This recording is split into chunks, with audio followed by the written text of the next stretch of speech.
Bonjour à toutes et à tous et bienvenue dans les Africa Talk Sports. Aujourd'hui, on se retrouve pour un format spécial Coupe d'Afrique des Nations avec un regard différent, un regard de coach, un regard de terrain. Mon invité est coach Cheikh Gueye, entraîneur sénégalais, aujourd'hui coach de l'Autofoot Popo SC au Bénin et l'un des rares entraîneurs sénégalais titulaires de la licence UEFA Pro. Avec lui, on va parler de la CAN, du Sénégal, des choix tactiques, des joueurs qui marquent cette compétition et des perspectives à venir pour le football africain. Coach Cheikh Gueye, merci d'être. Quel est votre ressenti général aujourd'hui sur cette Coupe d'Afrique des Nations depuis le début jusqu'à présent? Est-ce que c'est une CAN qui vous rassure sur l'évolution du football africain? D'abord une fierté que cette Coupe d'Afrique soit organisée, même si c'est un tout petit peu en retard. J'ai d'abord évoqué que c'est un peu compliqué du fait de la période, parce que nous savons tous que cette Coupe d'Afrique est organisée dans une période un tout petit peu compliquée. Déjà, c'est période de Noël, où les joueurs avaient l'habitude d'être en vacances avec leur famille. Même si c'est un peu mince sur le plan psychologique, parce que si quelqu'un a l'habitude de passer les vacances en famille durant toute sa vie, on l'oblige à être dans une compétition. Mais comme vous savez, la Coupe d'Afrique des Nations, il n'y a aucun joueur qui aimerait faire cela. En plus de cela, nous sommes dans une période où le pays organisateur, le climat n'est pas du tout adapté à tout joueur dans la situation où c'est un pays où il y a la pluie durant cette période. Le plan aussi des supporters, c'est une situation un peu compliquée parce que tout le monde sait que l'Africain aime le beau temps et non la pluie en cette période, contrairement aux autres éditions, par exemple en Côte d'Ivoire, au Maroc, il y a toujours la pluie et cela aussi peut plus ou moins handicapé sur le plan de l'ambiance. Mais sur le plan footballistique, je pense que c'est une compétition de valeur. Il y a pas mal de variétés dans le jeu sur les différentes équipes. Cette complexité de supériorité ou d'infériorité d'une équipe à une autre, je pense que très tôt, des équipes, entre guillemets, qui n'étaient pas du tout favoris, ont essayé de jouer de toi à moi avec ces grandes équipes qu'on dit aujourd'hui favoris. Raison pour laquelle, si vous avez vu des équipes de très grandes nations comme le Maroc, le Sénégal, le Nigeria et les autres équipes, la Côte d'Ivoire, ont joué avec une très grande humilité sur le plan tactique et sur le plan aussi sur le plan du jeu. Pour vous dire qu'il n'y a plus maintenant une petite nation, il n'y a plus de petits joueurs. Cette complexe de plus en plus s'effrite. Cela est dû peut-être à la mondialisation ou à l'universalité du football, et plus aussi à ces petits pays qu'on appelait petits pays sur le plan footballistique. Aujourd'hui, ont des joueurs, un grand pourcentage de binationaux qui font que ce complexe de plus en plus n'existe pas ou n'existe plus. Ce qui fait que cette Coupe d'Afrique, on a vu des équipes, presque toutes les équipes ont joué de toi à moi et on voit sur le plan tactique une humilité et cela aussi valorise cette Coupe d'Afrique sur le plan tactique. Je pense que durant l'émission, on aura à en parler aussi sur le plan tactique, surtout sur ces pays dits petits pays et sur ces pays dits grands pays sur le plan footballistique. Oui, même, je pense que c'est ça ce qui devrait être même la deuxième question, que quand on observe les matchs, on voit beaucoup d'intensité. Et selon vous, est-ce que le football africain progresse aussi en maturité tactique ou reste encore trop dépendant de l'engagement physique? Vous savez, ce qui faisait la notoriété, l'exemplarité, ou bien si on notait le football africain, le joueur africain, on le notait sur le plan purement physique. Mais je pense qu'aujourd'hui, nous avons dépassé à caricaturer le football africain seulement sur le plan physique. Pourquoi je dis ça? Parce qu'on a vu une évolution tactique. Et l'évolution tactique aussi, parce que je ne sais pas si je dirais l'immigration ou l'immigration de nos joueurs en Europe a joué un rôle important. Avant, l'Africain était caricaturé seulement sur le plan physique. Les joueurs africains étaient seulement bons sur le plan physique, ils n'étaient pas intelligents. Raison pour laquelle, à un certain moment, l'équipe européenne ne prenait plus un joueur africain de plus de 22 ans, plus de 23 ans, parce qu'ils se disent que ce joueur est bon physiquement, mais sur le plan tactique, il est limité. Raison pour laquelle ils préfèrent aujourd'hui amener en Europe des joueurs africains entre 18 et 20 ans et essayer, entre guillemets, de les civiliser tactiquement ou de les perfectionner tactiquement. Cela aujourd'hui a plus ou moins qu'on le dise ou pas, a bénéficié aussi pour le football africain parce qu'on a vu, à part ce plus qu'on avait par rapport à l'Europe, c'est à savoir sur le plan physique. Je pense que nos joueurs ont évolué, nos équipes ont aussi évolué sur le plan tactique, raison pour laquelle petit à petit, les pays africains ne prennent plus, entre guillemets, ces entraîneurs qu'on disait très bien tactiquement, très bien expérimentés tactiquement, parce que c'est eux qui venaient civiliser un peu nos joueurs tactiquement. Maintenant, nos joueurs s'émigrent. Nous avons aussi la chance de former de très bons entraîneurs ici en Afrique.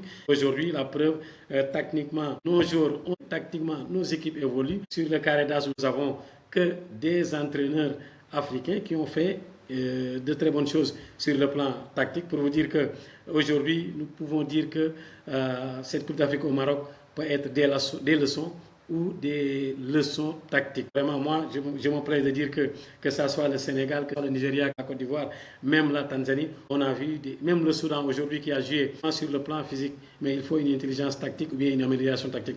Et tous ces pays ont évolué et je pense que c'est tout bénéf pour le football africain.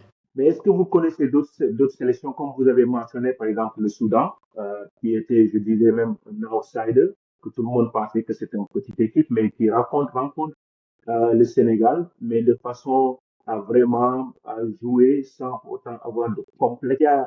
Quelles sont, par exemple, les sélections qui montrent aujourd'hui le plus de cohérence collective dans cette compétition, même sans forcément être les plus médiatisés? Donc, est-ce qu'il y a d'autres pays que vous avez pu voir jouer et que vous avez vu ça en eux?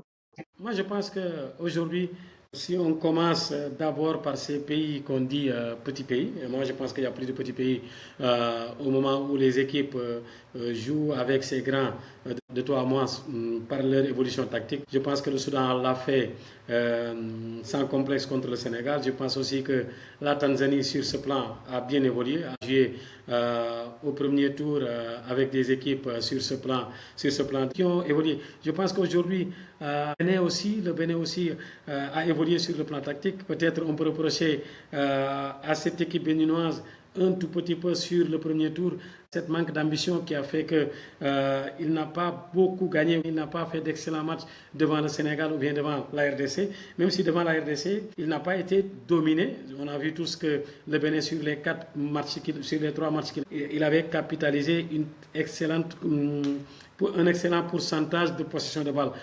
Le Bénin a été aussi une équipe de ces équipes cohérentes. Mais aujourd'hui, si on parle de cohérence sur tous les plans, je parle sur le plan technique, le plan tactique, sur le plan physique et sur le plan mental, je pense que l'équipe qui jusqu'ici a montré cette cohérence, je dirais presque totale, c'est le Nigeria. Aussi, il faut dire aussi que le Sénégal, par intermittence, a montré une cohérence sur ces 4 éléments que j'ai dit, sauf que le Sénégal a opté pour je dirais peut-être pour une option tactique, peut-être que les gens n'ont pas très bien observé, à savoir la patience dans sa zone, avec un rythme un tout petit, mais un Sénégal cause. Et je pense que c'est ce qui a fait aujourd'hui cette force de cette équipe sénégalaise.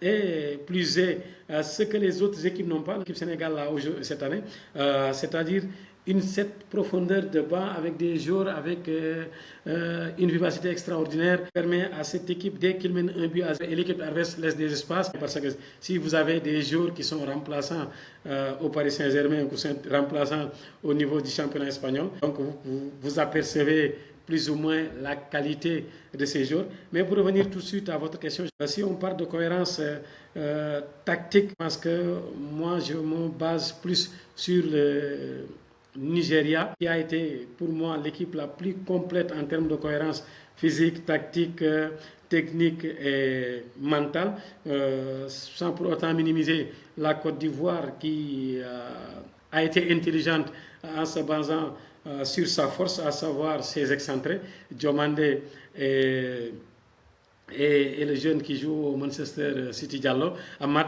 Et je pense que chaque équipe a misé dans une cohérence à sa faveur, à savoir maximiser ses points forts et minimiser ses points faibles. Sauf que jusqu'à présent, Le Sénégal n'arrive pas à minimiser ce qu'on peut appeler ses points faibles, à savoir sur les transitions, une fois que l'équipe perd le ballon. Je pense qu'on y reviendra plus ou moins quand on parlera carrément sur le plan tactique, réellement ou carrément parlant du côté sénégalais.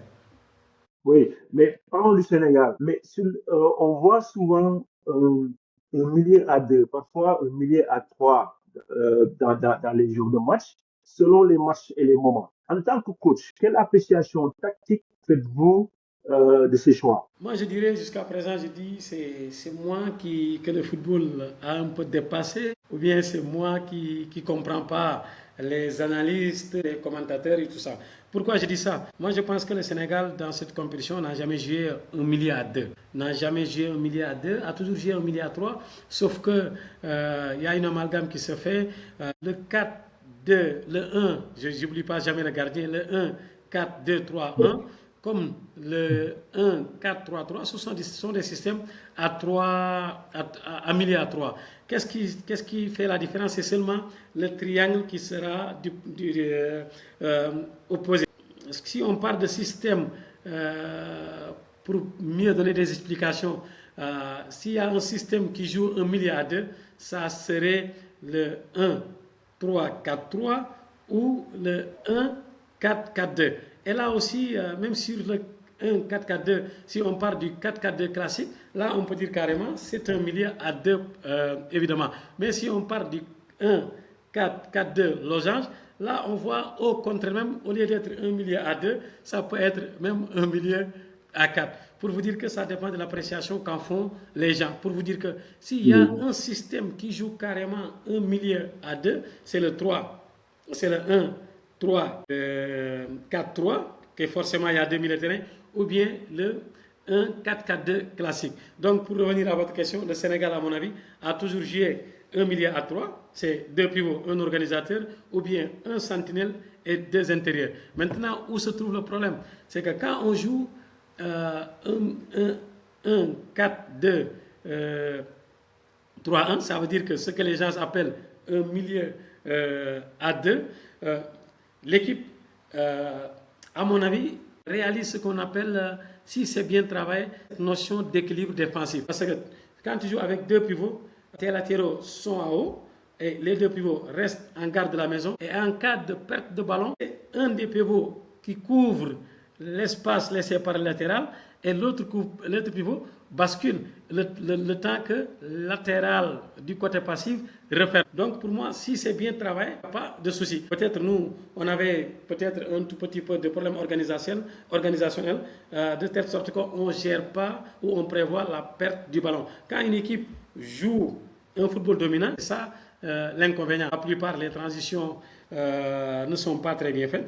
Maintenant, on voit, quand tout le monde a parlé de ce milieu à 2, on est revenu sur ce qu'aujourd'hui les gens appellent un milieu à 3. Un Gana Gueye, par exemple, de sentinelle, avoir un Pape Gueye et un Diarra d'intérieur. Mais là aussi, à mon avis, les rôles ne sont pas très clairs. On voit parfois 2 intérieurs qui se touchent un tout petit peu. Et un sentinelle presque inexistant sur les sorties de balle. Et là, ça pose un réel problème de clarification des rôles. Et je pense que si le Sénégal arrive aujourd'hui et dans ce système que les gens appellent un milieu à 3, qui n'est pas du tout un milieu à 3 plat, mais un milieu à 3 avec un sentinelle et 2 intérieurs, si les rôles sont clarifiés, je pense que c'est super. Et moi, avec les caractéristiques des joueurs que nous avons aujourd'hui, à savoir Gana Gueye et Gana Gueye et Pape Gueye, et l'autre aussi, je pense que le mieux c'est de faire de telle sorte que un des pivots puisse arriver dans l'axe devant les buts. On a vu Pape Gueye comment il le fait d'une manière très bien, mais si Pape Gueye est intérieur gauche, peut-être ça l'empêche à le faire d'une manière beaucoup plus intéressante. Je pense que d'où l'importance, je vais en revenir, de ce système 1-3-4-3 hybride d'Aliou Cissé, où on voyait un Gana Gueye très proche de la surface adverse, on voyait un Pape Gueye très proche de la surface adverse. Pour vous dire que, donc, que ça soit un système que les gens appellent à 2 ou les systèmes à 3 que moi j'appellerais des systèmes à 3, il faut que les rôles soient beaucoup plus clairs pour que le Sénégal puisse avoir cet équilibre défensif à la perte du ballon, ce qui est jusqu'ici un handicap. Et pour le prochain match, je pense que l'idéal, à mon humble avis, l'idéal pour ne pas être très inquiété sur les transitions, c'est d'avoir deux pivots fixes pour assurer. Il n'est pas aussi intéressant toujours de faire garder la maison à Ghana et de dire aux deux autres d'aller faire le job sur le plan offensif. Je pense que nous sommes dans un football de position où tout le monde arrive à, à organiser ou à animer offensivement d'une manière très cohérente et arriver aussi à défendre d'une manière cohérente. Si on attaque d'une manière cohérente, on arrive à défendre d'une manière cohérente. Si on arrive à attaquer d'une manière incohérente, on risque de défendre d'une manière incohérente et ce sera un trop grand risque devant les Égyptiens. Mais qu'en est-il, vous en avez même parlé sur l'une de vos sorties, Krépin Diatta. Pour moi, aujourd'hui, moi, je le considère comme, euh, c'est le gagnant, en fait. C'est le gagnant de cette campagne. Hier, je pensais à une chose. Quand j'ai vu les prestations de Crespin, je dis pourquoi pas que Papito l'essaye comme gardien de but. Pour vous dire que comment il est complet. Il est complet. Je me disais ça avant-hier. Mais moi, je pense que un joueur de ces caractéristiques, il faut remonter un peu plus loin. Il faut remonter un peu plus loin parce que le joueur de football, c'est l'homme. C'est l'homme, c'est le mental, c'est la culture, l'éducation. Tout le monde sait que Crespin est quelqu'un du sud du Sénégal, de la Casamance. Ce sont des gens réputés très bien éduqués et très soumis. Et je pense que l'être soumis, c'est l'être humble. On parle de soumission d'une manière très entre guillemets, pour vous dire que quand on est soumis, on s'adapte vite. Et je pense que cette capacité à s'adapter a permis à Crespin d'être là où il est. Vous voyez, quand je parle d'éducation, il faut aussi remonter à sa formation footballistique. En dehors de l'éducation qu'il a eue, je pense que Crespin a eu une excellente formation de base qui le permet d'avoir cette assise technique qui lui permet de jouer sur toutes les positions du terrain. Crespin a joué avec la sélection du Sénégal, relayeur, parfois comme un tout petit comme excentré. Il a joué aujourd'hui comme latéral dans son club piston. Être un Crépin au moment où tu n'étais pas du tout titulaire dans votre club, au moment où les gens, il y a peut t'entrer des doutes dans ton club, au moment où tu arrives dans ta sélection et on te fait jouer dans une position qui n'est pas la sienne, et pouvoir s'adapter, ça je pense qu'il ne faut seulement pas le voir le jour en si, mais l'humain qui a eu une excellente éducation de base de sa famille, de sa formation footballistique et de cette capacité de ce que j'appelle de soumission et d'adaptation. Et je pense que Crépin est un joueur intelligent et qui a une coefficient intellectuel qui le permet de s'adapter. Parce qu'aujourd'hui, le football, c'est quand on parle d'intelligence tactique, si vous n'avez pas une coefficient, vous ne s'en sortez pas. Quand on parle aussi de coefficient intellectuel, c'est de ne pas avoir un master, un doctorat dans la vie, c'est d'avoir une expérience de vie, faire face à beaucoup de situations difficiles que Crespin a fait. Comme je l'ai dit, être dans une culture, parce que tout est culture. Hein. Aujourd'hui, quand on parle de philosophie de jeu, on remonte à la culture du pays. Je donne un exemple. Aujourd'hui, tu ne peux pas prendre l'Espagne avec des joueurs à caractéristiques de petite taille et faire jouer l'Espagne sur le jeu long. Tu ne peux pas aujourd'hui prendre le Ghana, des joueurs ghanéens avec des caractéristiques et les faire jouer un jeu long. Pour vous dire que tout est culture. Et le cas de Crépin est à la fois culturel, je pense, éducationnel. Et aujourd'hui, c'est ce qu'on appelle notre commodine. Je pense qu'aujourd'hui, ainsi on nous manque un gardien de but, on peut mettre Crépin dans ce sens. Mais je pense que c'est un jeu super intéressant. Et sur le plan du jeu, on en revient. C'est un des rares latérales dans cette compétition qui est capable de jouer en off comme en in. Je m'explique. Crépin est capable de jouer avec ses milieux de terrain en dehors du terrain et pouvoir arriver à centrer. Si son excentré rentre à l'intérieur, il est capable de sortir et de jouer à l'extérieur du terrain. Et si son excentré sort, parfois c'est le cas où il est avec Ismaël Sarr, c'est un joueur qui est capable de rentrer à l'intérieur, un changement d'orientation sur l'autre côté, ou bien de faire une passe qui casse les lignes. Donc je pense que c'est s'il n'est pas le meilleur latéral de ce tournoi par cette capacité de jouer en in comme en off. Ouais. Et là, vous avez parlé de formation, la formation de base. Je pense que pas mal de pays ont compris cette importance. Mais quelle analyse vous faites aujourd'hui sur la situation et 4 entraîneurs sont des locaux. Et qu'est-ce qu'aujourd'hui les pays africains ont compris pour qu'on puisse en arriver là? Moi, je pense qu'aujourd'hui, vu les quatre entraîneurs qui évoluent dans les équipes, dans leurs équipes, par exemple, si on prend que ce soit le Nigeria, on prend par exemple le Maroc, le Sénégal ou l'Égypte avec des entraîneurs locaux. Moi, je pense que c'est une symbiose. C'est une symbiose. Je pense que c'est de la formation européenne et africaine. Je m'explique. Si on prend Pape Thiaw, il a été un jour sur le plan international, qui a vécu beaucoup de temps en Europe, qui a fait une partie, ou bien presque 90% de sa formation théorique en Europe, et qui a accepté de revenir au Sénégal, et comme moi, comme les autres, de ramper. Tout le monde sait que Pape Thiaw, arrivé au Sénégal, il a pris Niar Italie, il a rampé. Pape Thiaw a été derrière Koto dans l'équipe nationale locale. Après, il a pris l'équipe nationale locale. Il a continué sa formation pratique en Afrique. Et voilà, il est en train de faire ses preuves. Si on prend aussi l'entraîneur du Nigeria, il a fait une partie de sa formation en Europe. Il a pris le Mali, il a coaché en Europe, il est revenu en Afrique et il est là. Si on prend aussi l'entraîneur du Maroc, je pense que aussi pareil, il a coaché au Maroc pendant longtemps, même s'il a été une partie de sa formation en Europe. Les entraîneurs aujourd'hui qui ont eu une formation plus ou moins étrangère en théorie et une partie de la pratique que l'on fait en Afrique. Et ils ont continué aussi la formation et je pense que c'est tout bénef pour vous dire qu'on ne peut pas seulement se dire que je suis africain, je vais rester en Afrique et pour une formation théorie et pratique. Si on a besoin de s'exiler pour étudier et revenir comme le font pas mal d'étudiants comme vous, comme moi, comme les autres, aller étudier en Europe et revenir en Afrique. Si on voit aujourd'hui que le Sénégal est en train de faire des formations pour des entraîneurs pour la licence à CAF. La Mauritanie le fait. Le Maroc déjà nous a dépassé depuis longtemps. Les résultats sont là. Je pense que l'expertise locale est intéressante du fait que l'entraîneur qui est bien formé en théorie et en pratique en Afrique connaît mieux l'entraîneur qui est exporté sur les réalités africaines, parce qu'on puisse dire le football africain a ses réalités. L'Africain a une culture typique qui n'est pas, qui est différent du joueur qui n'arrive pas à s'exprimer en Wolof, pour vous dire que c'est différent, de telle sorte que l'entraîneur doit être subtil et pouvoir maîtriser plus ou moins ces deux cultures. Et je pense que c'est tout bénéf et ce qui fait aujourd'hui que ces entraîneurs qui ont été formés en Afrique et qui sont des Africains bon teint sont en train de faire des merveilles. Et je pense qu'il faut continuer dans ce sens sans pour autant aussi fermer l'expertise internationale. Il ne faut pas se dire que nous seuls, nous pouvons faire les choses. La preuve, que ça soit dans le staff malien, dans le staff burkinabé, dans le staff sénégalais, dans le staff marocain, il y a plein d'étrangers. En parlant d'experts locaux, aujourd'hui le Sénégal peut s'attendre à bénéficier de votre expérience en tant que coach UEFA Pro? Pour mon cas, je pense que je ne parlerai même pas de la licence ou du diplôme.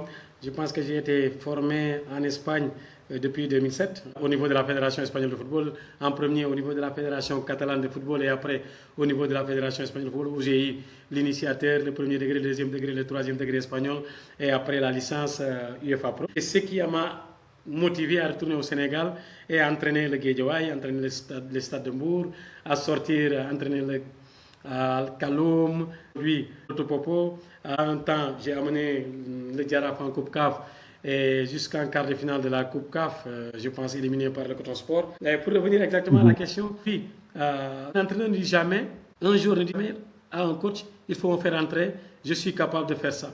Pareil pour un entraîneur. Au Sénégal, j'ai jamais eu la chance d'avoir par exemple cette opportunité. La fédération lance un appel à candidature et cette année ça s'est fait et on s'est dit que c'est l'occasion pour nous de postuler et de pouvoir aider notre football. Même si on l'a fait sur le plan local en dirigeant des clubs, on doit le faire aussi sur le plan national, que ce soit en sélection A, en sélection en prime, c'est les U23, c'est les U20. Raison pour laquelle, comme beaucoup d'entraîneurs au Sénégal, je me suis postulé pour pouvoir intégrer ou rester dans cette direction technique et pourquoi pas entraîner une équipe qui serait l'antichambre de la sélection A, la sélection U20 ou la sélection U23. Et moi, je pense que j'ai fait comme tout autre entraîneur, avoir postulé et après je pense que nous avons des dirigeants qui vont juger si ma candidature est excellente pour pouvoir prétendre à une des sélections ou pas. Je pense que ça soit si ou non, moi je continuerai comme je l'ai fait jusqu'ici sur le plan international. Et moi je pense que j'ai espoir parce que les dirigeants du football sénégalais m'ont côtoyé, me connaissent très bien et je pense que les résultats sur le plan national comme sur le plan international sont là. Je pense que je reste humble et je reste aussi à la disposition comme un soldat à la disposition de mon pays. Mais le Sénégal a besoin de moi. Je pense que je rentrerai au Sénégal en courant et essayer d'aider ou mettre tout ce que je peux pour le développement encore du football sénégalais. Ouais. Et on vous souhaite une bonne chance pour ça, pour cette candidature. Et on Merci. espère vous voir prochainement dans la sélection sénégalaise de football. Merci. Parlons un peu de mémoire. Bon, si on parle un peu après la CAN, on va avoir la Coupe du Monde. Et qui dit la Coupe du Monde, aujourd'hui, quand on parle de Sénégal-France, on va repartir vers 2002. Bon, le Sénégal va retrouver la France lors de la Coupe du Monde de 2026. Et on se souvient tous du match historique de 2002, remporté par les Sénégalais face à la France. En tant que coach, qu'est-ce que ce souvenir de 2002 vous inspire aujourd'hui? Et selon vous, qu'est-ce qui a le plus changé entre le Sénégal de 2002 et celui d'aujourd'hui? Moi, comme je vous ai dit avant, hein, l'aspect sociologique, l'aspect psychologique, l'aspect mental, Iran. Je pense qu'en 2002, le Sénégal n'était pas tout favori. Nous n'avions pas un football très extraordinaire comme aujourd'hui. Il y avait des renforcements positifs. Si je parle de renforcements positifs, c'était la motivation. C'était le Sénégal, un petit pays sur le plan footballistique qui n'a pas été très bien connu, devant un champion du monde, par la France, qui venait de remporter la dernière Coupe du Monde. Une équipe française avec des joueurs comme Trezeguet, une équipe de France avec des joueurs comme Zinedine Zidane. Vous savez ce que ça fait. 24 heures ou 48 heures ou après le tirage, je pense que les Français, et précisément Zidane, avaient considéré que le Sénégal resterait l'équipe la plus faible de notre groupe. Ça a été un renforcement positif devant des joueurs qui voudraient de ce renforcement positif. Tout le monde savait la mentalité d'un joueur comme Aliou Cissé en tant que capitaine. Tout le monde savait la mentalité d'un joueur comme Salif Diao. Là, on parle de culture. En plus, des joueurs qui sont d'une autre partie du Sénégal, de Kédougou, avec une autre mentalité. Si tu lui donnes ce renforcement positif, il se transforme plus en Gaïndé.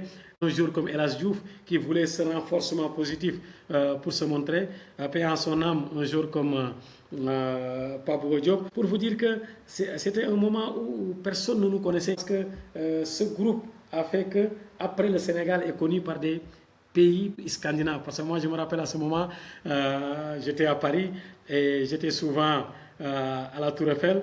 Et la plupart, certains touristes coréens, certains japonais à ce moment ne connaissaient pas très bien le Sénégal et surtout les pays scandinaves. À partir de cette victoire contre la France et de cette victoire sur le but de Henri Camara contre la Suède, que ces pays commencent à connaître ces pays, le Sénégal, pour vous dire que le souvenir qu'on a, c'était ce petit pays sur le plan même géographique, qui s'est transformé après un grand pays connu par tout le monde. Sur le plan footballistique, je pense que nous avions une équipe très libérée, avec un entraîneur, Bruno Metsu, qui connaissait ces joueurs, la psychologie de ces joueurs, qui les avait donné beaucoup de liberté. Et aujourd'hui, c'est totalement le contraire, parce qu'on ne peut pas donner autant de liberté à ces joueurs. Aujourd'hui, nous sommes dans un monde, je dirais pas beaucoup plus professionnel, mais où la France, aujourd'hui, et le Sénégal, sur le plan footballistique, ce n'est plus. Aujourd'hui, nous jouons la France de toi à moi, c'est du 50-50. Nous avons joué le Brésil, l'Angleterre tout dernièrement, de toi à moi. Le contexte change, les joueurs changent. Nous n'avions pas autant de binationaux en 2002 comme aujourd'hui. Nous n'avions pas aussi tout ce système informatique de séances de vidéo, d'analyse, qui nous permet aujourd'hui de rivaliser avec les grands. Je pense que c'est un souvenir qui reste un souvenir. Le bénéfice de ce souvenir, c'est quoi? C'est l'ascendance psychologique que le Sénégal peut avoir sur la France. Nous vous avions gagné au moment où vous étiez favori. Aujourd'hui, je pense que c'est tout bénef. Et je pense qu'il faut rester humble, savoir que c'est la France, une belle équipe, c'est une grande équipe qui va rester favori contre le Sénégal. Mais je pense que le Sénégal, s'il reste humble, peut faire une très belle compétition durant cette Coupe du Monde qui vient aussi. Et nous prions que l'histoire se répète. Inch'Allah. Mais revenons à la CAN, Inch'Allah. Revenons à cette CAN. Donc, dans cette CAN, dans l'organisation et dans ce qu'elle montre sur le terrain, est-ce que Est-ce que cette organisation vous rassure sur la capacité de l'Afrique à organiser de grands événements, notamment la Coupe du Monde 2000 qui aura lieu au Maroc, bien sûr. Donc, qu'est-ce que vous en pensez de cette organisation? Moi, je pense que si je vois seulement un simple aspect qui n'est pas du tout hors Coupe d'Afrique, mais si on a vu aujourd'hui que des experts américains étaient présents au Maroc pour un tout petit peu voir sur un système sécuritaire que les Marocains ont utilisé pour pouvoir avoir plus ou moins une Coupe d'Afrique jusqu'ici sans grands incidents.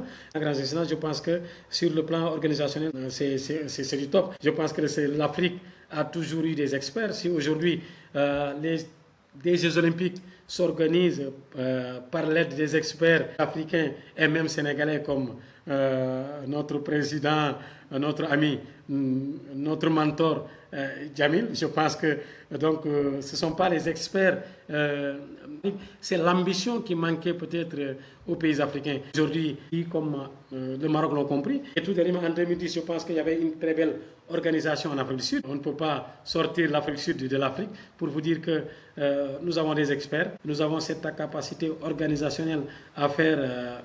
Aujourd'hui, le Maroc est en train de réaliser une très belle organisation. À part le climat qui ne dépend pas des organisateurs, je pense que c'est une belle organisation. Quand on parle de football, il y a un élément qui fait défaut aujourd'hui, l'utilisation de la technologie fait défaut aujourd'hui au football mondial. Et je pense qu'aujourd'hui, la Coupe d'Afrique n'est pas du tout exemptée de cette technologie. On parle de cette technologie, cette application de la vidéo que parfois, je dis, soit on l'applique, soit on ne l'applique pas.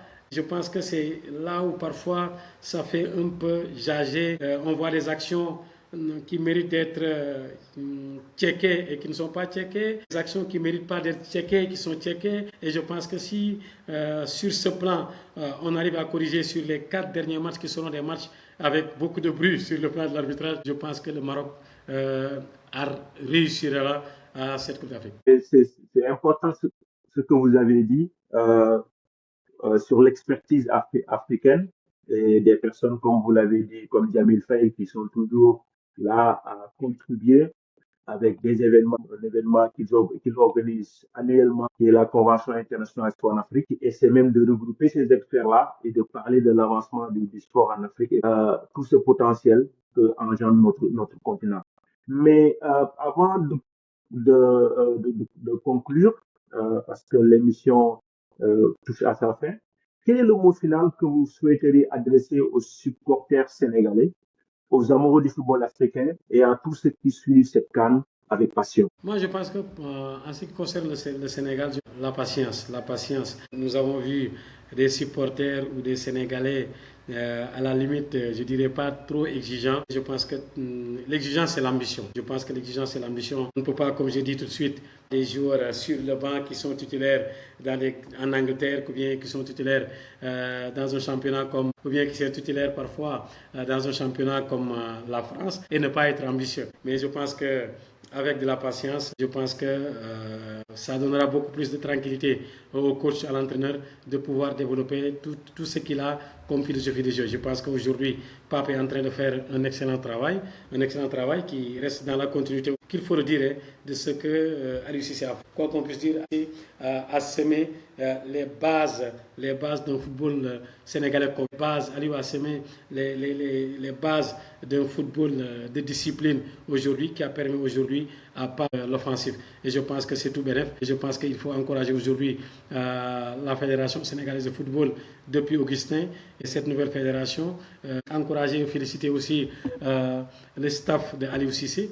Féliciter aujourd'hui le staff de Pape Thiaw, avec les gens avec qui il travaille, et aussi féliciter les gens avec qui il travaille, comme des analystes qui sont partis avec lui, les Djibi Fall, les Hassan Faye, les Salif Dia et les Souleymane Diallo. Aujourd'hui, le football, c'est un tout. On ne peut pas séparer le plan tactique, l'analyse, le plan physique, le plan mental et le plan physique.